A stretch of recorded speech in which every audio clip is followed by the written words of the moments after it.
취득수요에 관한 설명이다. 옳지 않은 것은 1번.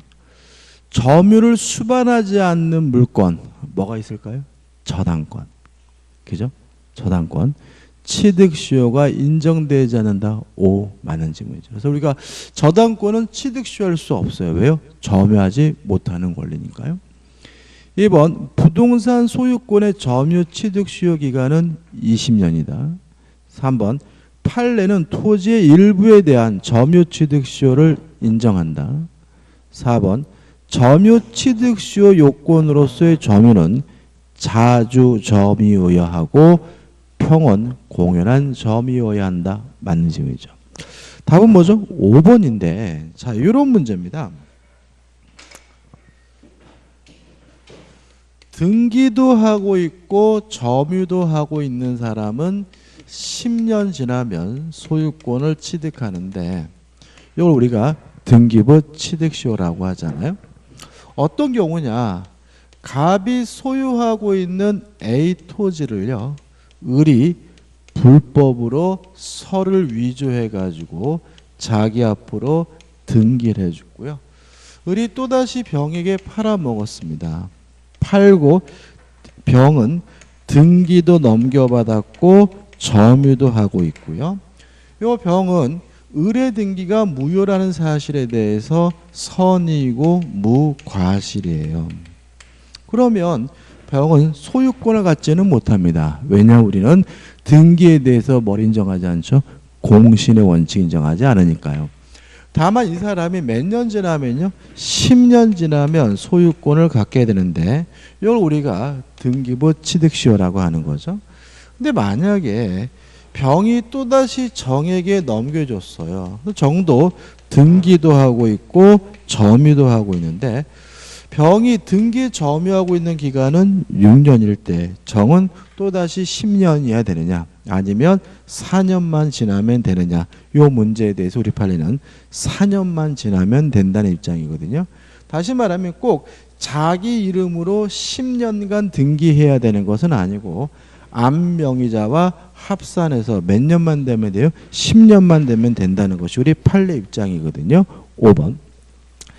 부동산 소유권과 등기부 취득 시의 경우 소유자로 등기된 기간과 점유기간이 다 같이 10년 넘어야 취득 시효가 인정된다는 것이 판례 입장이다. X예요. 다시 말하면 정의 입장에서는 몇 년밖에 안 됐더라도 4년밖에 안 됐더라도 등기부 취득시효 할 수 있어요. 왜냐하면 암명의자와 합산해서 몇 년만 되면 돼요? 10년만 되면 되니까요. 좀 문제 지문 자체가 매끄럽지는 않지만 답은 5번이 맞습니다. 56번입니다. 공유에 관한 설명 중 옳지 않은 것은 1번. 자, 공유 지분은 자유롭게 처분할 수 있습니다. 그죠? 근데 문제는 공유 지분을 처분을 금지하는 특약을 하는 것은 가능하고도 유효해요. 근데 문제는 뭐냐면 이 공유 지분에 관한 처분 금지 특약은 등기 능력이 없어요. 무슨 말이냐면 등기할 방법이 없습니다. 따라서 처분 금지 특약을 가지고 제3자에게 대항할 수는 없어요. 항상 뭐 할 수 없으니까요? 등기할 수 없으니까. 따라서 1번. 공유자가 지분 처분 금지 특약에 위반하여 지분을 처분한 경우에도 그 처분 행위는 유효하다. 맞는 질문이고요. 그 처분 행위로 인해서 취득한 사람에게 처분 금지 특약을 가지고 뭐 할 방법은 없죠? 대항할 방법은 없는 거죠. 2번. 부동산에 관하여 3분의 1의 지분권을 가졌어요. 그럼 이 사람은 소유권에 대해서는 3분의 1이지만 목적물 토지에 대해서는 전부에 대한 권리잖아요. 따라서 이 사람은 어디를 사용 수익하는 거냐면 토지 전부를 지분 범위 내에서 사용 수익해야 되는 거거든요. 따라서 그 부동산의 면적의 3분의 1에 해당하는 특정 부분에 대하여 배타적으로 사용 수익할 수 있다. X가 되고요. 답은 2번이 되는 거죠. 3번. 판례는 3분의 2의 지분을 가진 공유자는 공유물의 관리에 관한 사항을 단독으로 결정할 수 있다고 한다. 맞아요. 왜냐하면 공유물의 관리에 관한 사항은 지분의 과반수로서 결정하면 되는데 2, 3의 지분은 3분의 2 뭘 넘었죠? 과반수를 넘었으니까요. 4번 타인이 공유물을 무단히 침탈한 경우에 판례는 공유자 1위는 단도로 그 타인에 대하여 공유물 전부의 반환을 청구할 수 있다고 한다. 맞아요. 왜냐하면 이러한 반환을 청구하는 것은 보존행위이기 때문에 단독으로 하고요. 공유 지분은 목적물에 대해서는 전부에 대한 권리이기 때문에 전부에 대해서 반환을 청구하는 거죠. 5번 공유물의 분할에는 공유자 전원이 참여해야 되고 따라서 이 중 일부를 제외하고 행해진 공유물 분할은 무효이다. 물론 맞는 질문이죠. 57번입니다. A 소유 X 토지와 그 지상 Y 건물 중 Y 건물에 관하여만 경매가 이루어져 B 소유가 되었어요. 여기까지 끊어볼까요? 자, 땅도 A 거, 건물도 A 건데 건물만 경매가 이루어져서 B가 경락을 받았죠. 땅은 여전히 누구 거예요? A 거란 말이죠. 그러면 이 B는 뭘 갖게 되냐면 법정 지상권을 갖게 되는 거죠. 물론 B가 법정 지상권을 취득하기 위해서는 뭐 할 필요 없죠? 등기할 필요는 없는 거죠. 계속 보시면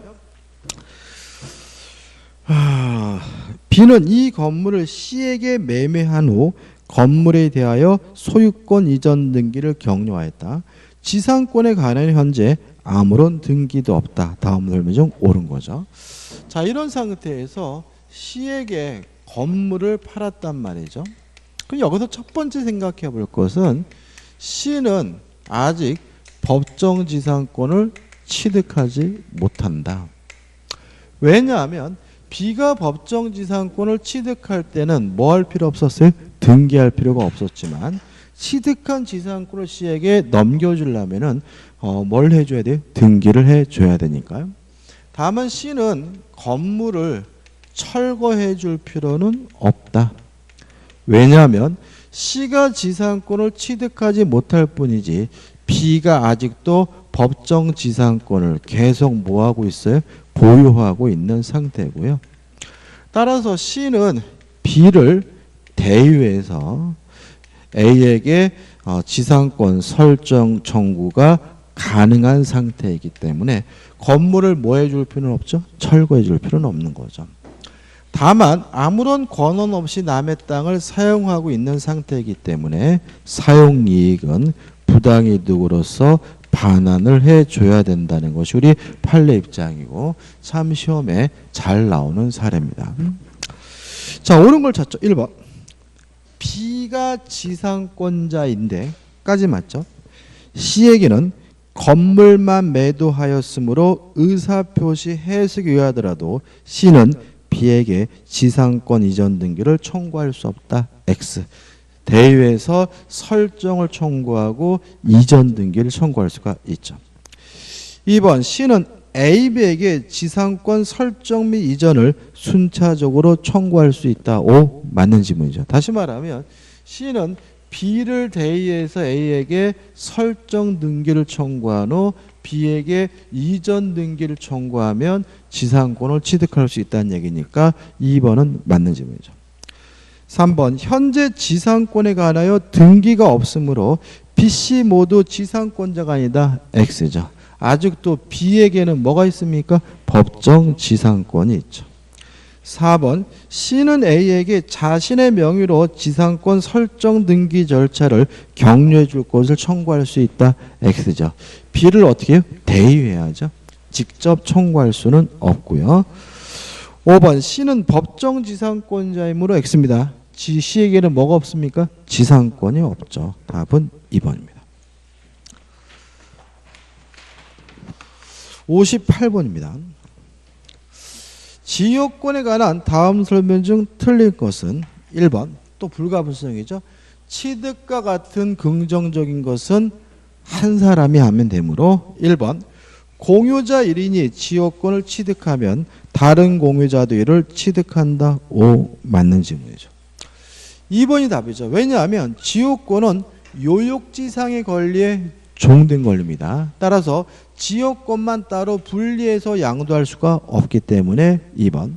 지역권은 요역지 소유권에 부종하여 이전하지만 이를 요역지와 분리하여 양도하는 것은 가능하다. X가 되고요. 답은 2번이 됩니다. 3번. 지역권은 점유하지 않죠. 따라서 반환 충구권은 없고요.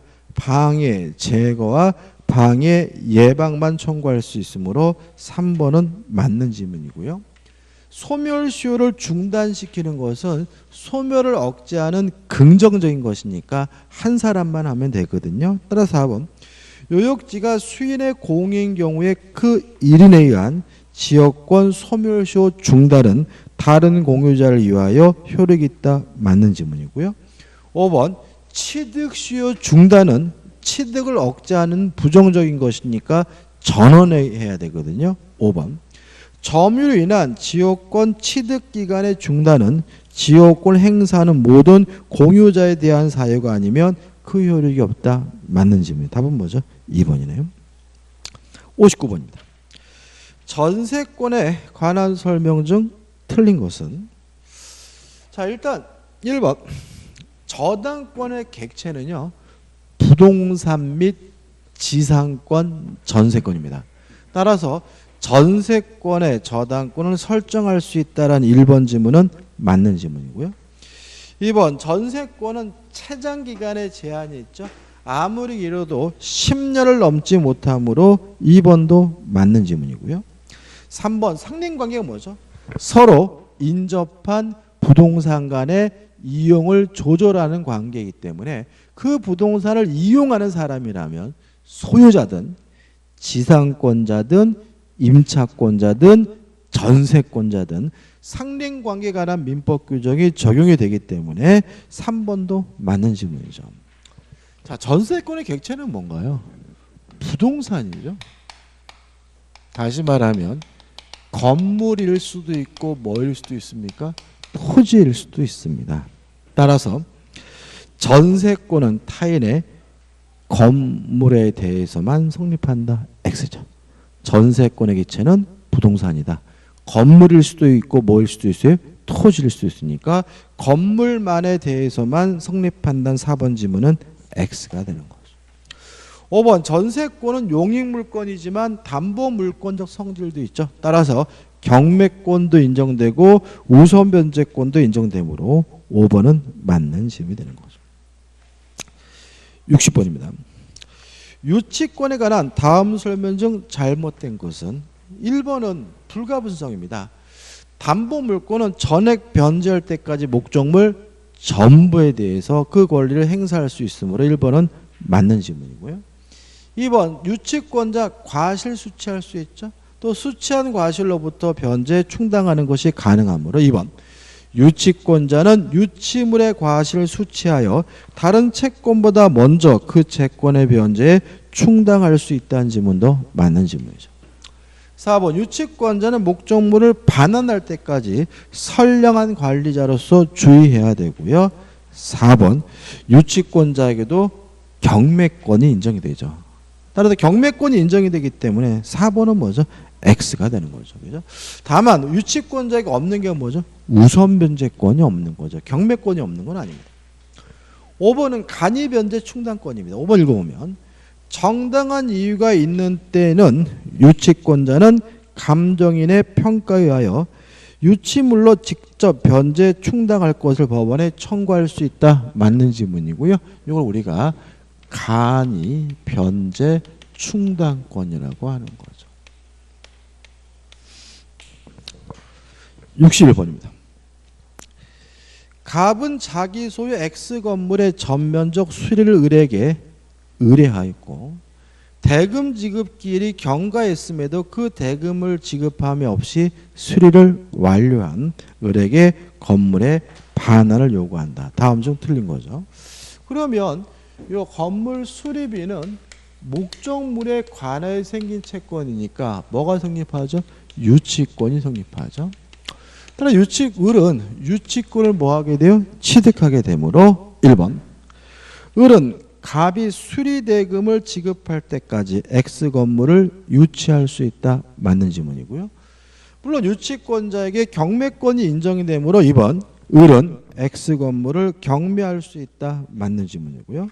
3번 을은 X 건물을 선량한 관리자의 주의로 점유하여야 한다. 맞는 지문이죠. 4번인데 유치권자는 원칙적으로 유치 목적물을 사용할 수 없고 수익할 수가 없습니다. 다만 예외적으로 유치권자가 사용, 수익하는 것이 가능한 경우가 있는데 첫째, 채무자로부터 승낙, 동의를 얻었다면 사용, 수익할 수가 있고요. 두 번째, 보존에 필요한 행위, 보존 행위로서 사용, 수익하는 것은 가능하거든요. 그럼 4번. 을이 보존 행위로 X 건물을 사용했어요. 정당하죠? 따라서 을은 갑에 대하여 불법 행위 기한 손해배상 책임을 지지 않는다. 맞는 질문이 되겠죠. 5번입니다. 자, 유치권자에게 인정 안 되는 게 뭐가 있을까요? 한번 정리해 볼까요? 그러니까 유치권자에게 인정되지 않는 권리들. 첫째, 어떤 이유든지 간에 점유를 상실하면 유치권이 뭐가 돼요? 소멸되므로 유치권에 기한 반환 청구권은 뭐 되지 않죠? 인정되지 않는다. 또 점유를 상실하면 목적물이 멸실되면 유치권이 소멸돼야 되므로 두 번째, 유치권자에게 물상, 대위권도 뭐하지 않죠? 인정되지 않죠. 또 경매할 수 있지만 경매대금으로부터 뭘 받을 수는 없죠? 우선 변제권은 인정되지 않죠. 이 세 가지가 인정되지 않는 권리라서 대단히 중요한 거거든요. 그럼 5번 보시면 을의 과실 없이 X 건물에 소실된 경우 을의 권리는, 을의 유치권은 갑의 화재 보험금 청구권 이외에 미친다. X죠. 이게 뭐예요? 물상대해잖아요. 그죠? 멸실됐을 때 가치 변형물에 그 효과가 미치는 걸 우리가 뭐라 그러죠? 물상대의라고 하고요. 유치권자에게는 무엇이 인정되지 않습니까? 물상대의권 인정되지 않기 때문에 5번이 답이 되고, 이것도 알면 참 쉬운데 은근히 잘 틀리는 것이니까 주의하시기 바랍니다. 62번입니다. 법률이나 규약의 특별한 규정 또는 별도의 약정이 없는 경우 저당권 효력이 미치는 것을 모두 고른 거죠. 일단 저당권 효력은 부합물에도 미치고 종물에도 미쳐요. 그럼 생각해 보자고요. 건물이 만약에 증축이 됐어요. 그러면 원칙적으로 뭐가 되죠? 부합이 되죠. 그죠? 물론 구조상 이용상 독립성이 있다면 예외적으로 뭐 되지 않아요? 부합되지 않아요. 근데 물론 이거는 예외니까 증축됐다면 원칙적으로 뭐가 돼요? 부합이 되는 거란 말이죠. 그래서 1번 기억. 저당권의 목적이 건물에 증축돼요. 독립적 효용이 없대요. 그럼 뭐 됐다는 얘기죠? 부합됐다는 얘기고 기억은 저당권에게 미치네요. 니은번입니다. 자, 이것도 이런 거죠.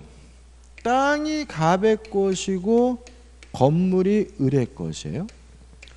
그럼 을은 남의 땅 이외에 건물을 소유하고 있으니까 토지 사용권이 있겠죠. 그것이 지상권일 수도 있고 그것이 임차권일 수도 있는데, 이런 상태에서 건물에 관해서 저당권이나 전세권이 설정이 되면 이 건물의 저당권은 지상권에도 미치고 임차권에도 미치는 거죠. 따라서 건물 저당권자가 돈을 못 받았다는 이유로 경멸하게 되면 경락인은 건물의 소유권뿐만 아니라 지상권, 임차권도 자동으로 뭐하게 돼요? 취득하게 되므로 니은번. 건물의 소유를 목적으로 한 토지 임차인이 건물의 저당권을 설정한 경우에 토지 임차권은 저당권력이 미칩니다. 디귿번은 집합 건물이죠. 다시 말하면 구분 소유권과 대지 사용권은 일체성을 띱니다.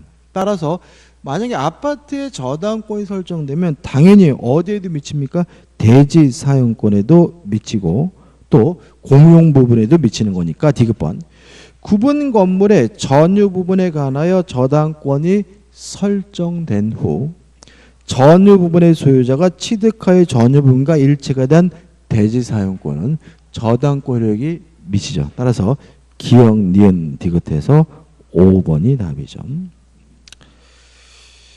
63번입니다. 자, 근저당이죠. 자, 근저당이라는 담보물권은 뭐냐면 계속적 거래 관계에서 발생하는 불특정, 불확정, 미래의 채권을 채권 최고액 범위 내에서 우선 변제 받을 수 있는 담보물권이 근저당이죠. 따라서 근저당이 성립되기 위해서는 채권 최고액은 반드시 뭐가 돼야 돼요? 등기가 돼야 되고요. 또 근저당과 일반 저당을 구별하기 위해서 근저당의 취지, 근저당이라는 사실은 반드시 뭘 해야 돼요? 등기를 해야 되거든요. 따라서 채권 최고액과 근저당의 취지를 제외한 나머지 것들은 등기하든 안 하든 상관이 없는 거기 때문에 1번. 근저당권 설정 등기에 있어서는 반드시 근저당의 존속기간을 명시하여야 하는 것은 아니다. 맞는 점이죠. 뭐만 등기하면 됩니까? 채권 최고액과 근저당의 취지죠. 답은 뭐죠? 1번이죠. 2번 근저당으로 담보할 채권의 최고액을 설정 계약 당사자들이 약정하여야 하나 반드시 등기하여야 하는 것은 아니다. X죠. 채권 최고액은 반드시 등기해야 됩니다. 그 다음에 시험에 또 가장 많이 나오는 것은 뭐냐면 자, 채권 최고액이 1억이라고 되어 있어요. 근데 문제는 실제로 갚아야 될 채권액은 얼마냐면 1억 5천만 원이란 말이죠. 이랬을 때 얼마까지 변제를 해야 근저당의 말소를 청구할 수가 있느냐.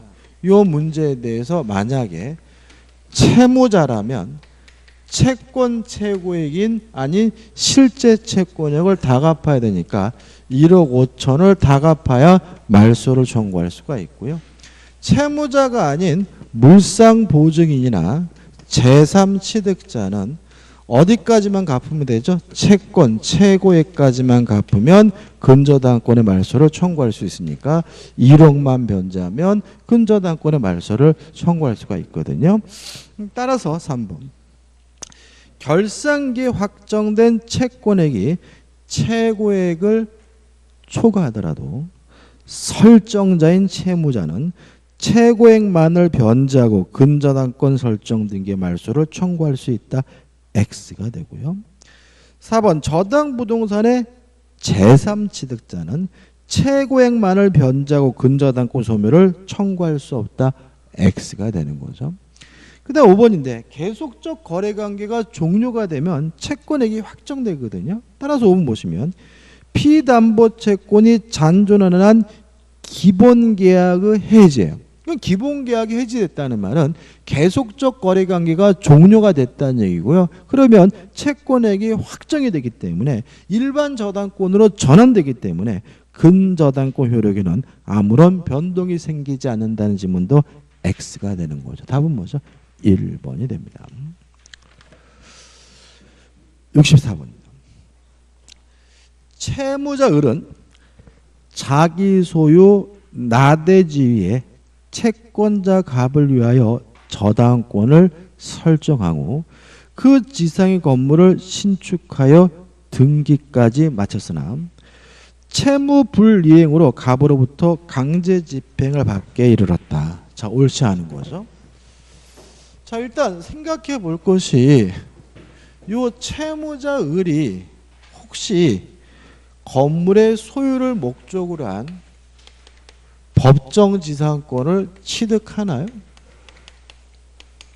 취득하지 못하죠. 왜냐하면 법정지상권을 취득하려면 저당권 설정 당시 뭐가 있어야 돼? 건물이 있어야 되는데 나대지위에 저당권이 설정되고 건물이 신축됐다. 저당권 설정 당시 뭐가 없죠? 건물이 없기 때문에 법정지상권은 발생하지 않습니다. 따라서 만약에 토지만 경매가 된 경우에는 건물은 뭐 당하게 되죠? 철거당하게 되는 거죠. 자, 이 문제에 대해서 우리 민법은 저당권자인 갑은 토지만 경매하거나 또는 토지와 건물을 한꺼번에 싹 경매에 넣을 수도 있는데 이걸 우리가 일괄 경매 청구권 또는 일괄 경매권이라고 하는 거죠. 여기서 주의하실 점은 토지만 경매할지 일괄 경매할지 갑은 자유롭게 선택할 수 있다는 점. 그 다음에 토지 대금에서만 우선 변제 받을 수가 있고요. 건물 대금에 대해서는 우선 변제 받을 수가 없다는 점. 근데 가장 중요한 것은 뭐냐면 이러한 일괄 경매권이 인정되려면 반드시 건물의 소유자는 누구이어야 하냐면 저당권 설정자이어야 한다는 거죠. 만약에 저당권 설정자가 아닌 다른 사람이 건물의 소유자라면 일괄 경매권 인정되지 않는다는 것이 우리 판례 입장이라는 것도 꼭 기억해 두셔야 돼요. 자, 옳지 않은 걸 찾습니다. 1번.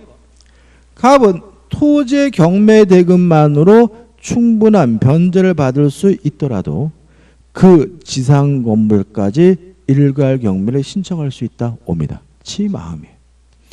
2번. 갑은 일괄 경매를 신청할 수 있고 토지가만의 경매를 신청할 수 있다. 5점. 3번. 일괄 경매의 경우에도 갑의 우선 변제권은 건물 경매 대가에 대하여는 인정되지 않는다. 맞죠. 4번.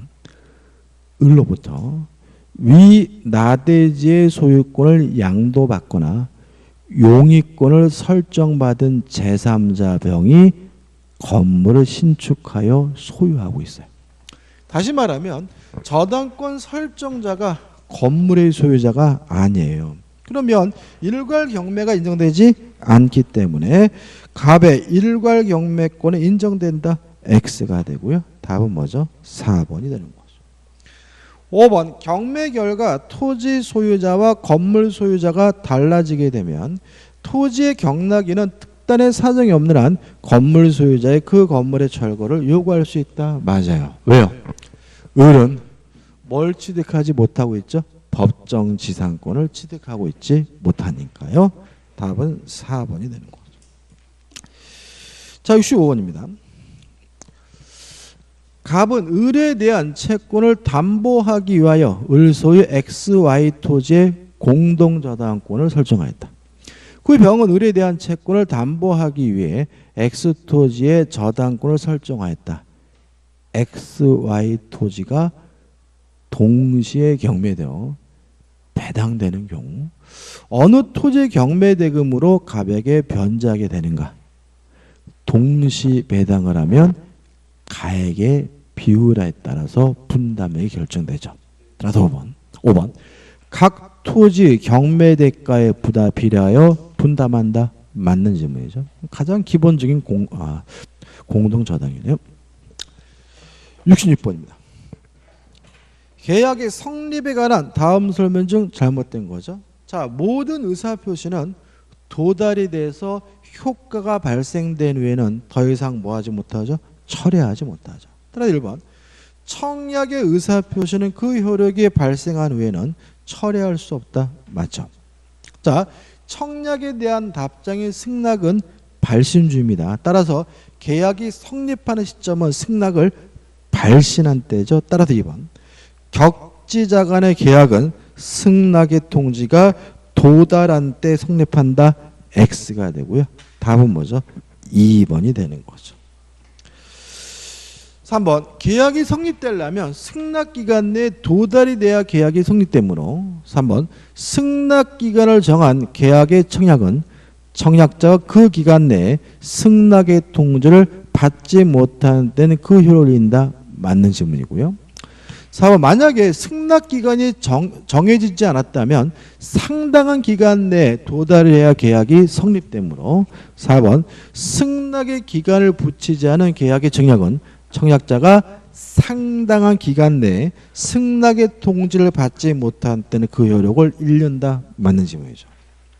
5번 조건을 붙이거나 변경을 가한 승낙은 새로운 청약입니다. 꼭 기억해 두셔야 되겠죠. 답은 2번입니다. 67번입니다. 동시이해 항변권에 관한 다음 기술 중 옳지 않은 건데 1번이 답이죠. 왜냐하면 상당한 담보의 제공을 이유로 소멸시킬 수 있는 것은 유치권만 그렇죠. 동시이행 항변권 그런 제도가 없습니다. 따라 1번 동시이행 항변권은 유치권과 달리 상당한 담보 제공으로 소멸시킬 수 있다. X가 되는 거죠. 2번 자 어떤 이유든지 원상 회복하는 관계 뭐 무효해서 원상 회복을 하든 권리가 소멸돼서 원상 회복을 하든 원상 회복해야 되는 관계는 동시이행 관계이므로 2번 임대차 종료 시 임대인은 보증금의 반환 의무와 임차인의 목적물 명도 의무 사이에는 동시이행 관계가 인정된다. 맞는 질문이죠. 3번 선이행 의무자는 원칙적으로 동시이행 항변권이 없습니다. 다만 두 가지죠. 첫째, 상대방이 이행이 곤란한 현저한 사유가 있거나 두 번째, 선이행 의무자가 이행 지체 중 상대방의 이행기가 도래하게 되면 선이행 의무자도 동시이행 항변권을 가지므로 3번 선이행 의무가 이행되지 않고 있는 사이에 후이행 채무의 변제기가 도래한 경우 선이행 의무자는 동시이행 항변권을 찾는다가 아니라 뭐죠? 갖는다겠죠. 그죠? 갖는다. 맞는 질문입니다. 4번 동시이행 항변권은 네가 안 하면 나도 못하겠다라고 거부할 수 있는 거고요. 정당한 이행 거부이기 때문에 이행하지 않더라도 이행 지체 책임은 발생하지 않고요. 만약에 동시이행 항변권이 재판에서 문제가 된 경우에는 주장이 있어야지 비로소 법원이 고려해 준다는 것도 기억해 두시기 바랍니다. 68번입니다. 특정한 건물을 갑이을에게 매도하는 계약을 맺었는데 이 건물이 병이 방화하여 소실을 했어요.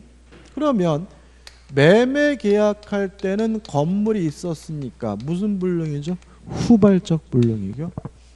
또 병이 방화했다는 말은 채무자 채권자 모두에게 뭐가 없어요? 고의 과실이 없다는 얘기잖아요. 그러면 이거는 위험 부담이고요. 위험 부담 중에서도 위험을 누가 부담하는 거죠? 채무자가 부담하는 경우죠. 자, 채무자가 부담한다는 말은 무슨 뜻이었어요? 쌍방 모두 이행할 필요가 없다라는 의미잖아요. 따라서 현행 민법상 갑의 권리 의무로서 맞는 것은 결국 쌍방 모두가 이행하지 않는 것을 찾으면 되는데 3번이죠. 건물에 맞는 것은 2번이죠. 그죠? 건물의 양도 의무는 면하고 대금 충족권도 소멸한다. 2번이 답이죠. 이게 또 답이 또 몇 번으로 돼 있어요?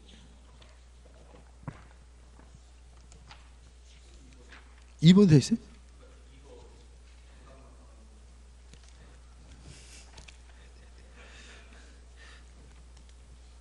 (68번) 3번으로 돼 있어요? 3번으로 돼 있죠. 그죠? 답은 뭐죠? 2번입니다. 그죠? 2번. 아유, 정답이 2번이죠.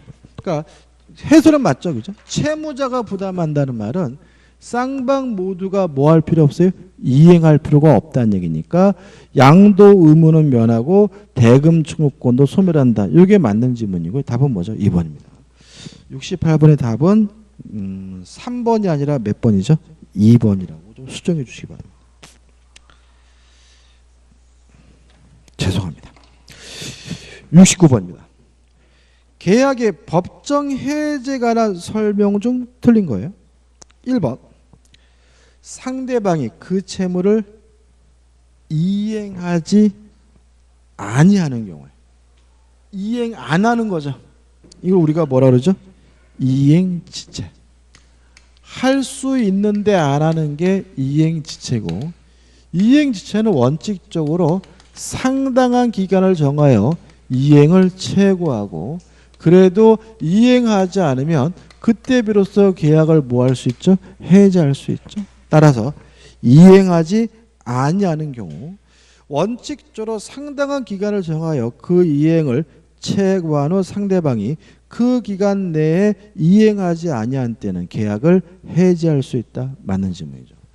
자, 여기서 우리가 법정 해지에서 중요한 게 뭐냐면, 최고할 필요 없이 계약을 해지할 수 있는 경우, 다시 말하면 이렇게 최고를 해야 되는 것이 원칙인데 최고 없이도 바로 계약을 해지할 수 있는 경우를 따로 기억해 두시면 편하거든요. 첫째, 정기 행위의 경우에는 뭐 할 필요 없습니까? 최고할 필요가 없다. 두 번째, 상대방이 불이행의 의사를 표시한 경우에도 뭐 할 필요 없죠? 최고할 필요가 없다. 세 번째, 할 수 없어서 못하는 거, 이행 불능의 경우에도 최고 없이 바로 계약을 뭐 할 수 있죠? 해지할 수가 있다. 마지막으로 네 번째, 불완전 이행인데 추후에 완성하는 것이 불가능한 경우, 그때는 이행 불능과 마찬가지로 최고 없이 바로 계약을 뭐 할 수 있죠? 해지할 수 있는 거죠. 요 네 가지는 꼭 기억해 두시고요. 요걸 따로 기억해 두시면 문제 풀 때 빨라요. 그럼 다시 한번 보시면 2번, 계약 당사자 일방의 채무가 그의 책임 있는 사유로 이행이 불가능하게 있어요. 그럼 이행이 불가능하게 됐다는 말은 이행 불능이고요. 이행 불능은 최고 없이 바로 계약을 뭐 할 수 있어요? 해지할 수 있는 것이니까 상대방에게 상당한 기간을 정하여 최고하여야 한다. X고요. 답은 뭐죠? 2번이 되는 거죠.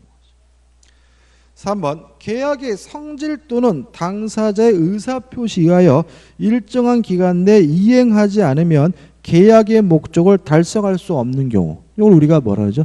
정기행위라고 하죠. 정기행위도 뭐 할 필요 없어요? 최고할 필요가 없으니까 최고를 하지 않고도 계약을 해지할 수 있다. 맞는 질문이죠. 자, 해지를 하게 되면 소급해서 무효가 되고요. 따라서 이행한 것이 있다면 원상 회복하게 되고, 또 계약을 해지하게 된 이유는 채무 불이행이어서 계약을 해지한 것이니까 원상 회복도 청구하고 별도로 무엇도요? 손해배상도 청구하는 거잖아요. 4번, 계약의 해지 또는 해제는 손해배상의 청구에 영향을 미치지 아니한다. 맞는 질문이고요. 5번, 부수적 채무, 주된 채무가 아닌 부수적 채무의 불이행이 있으면 원칙적으로 계약을 뭐 할 수 없죠? 해지할 수가 없으니까 5번도 맞는 질문이 되겠죠. 답은 뭐죠? 2번입니다. 여기까지고요. 좀 쉬었다가 70번부터 보도록 하겠습니다.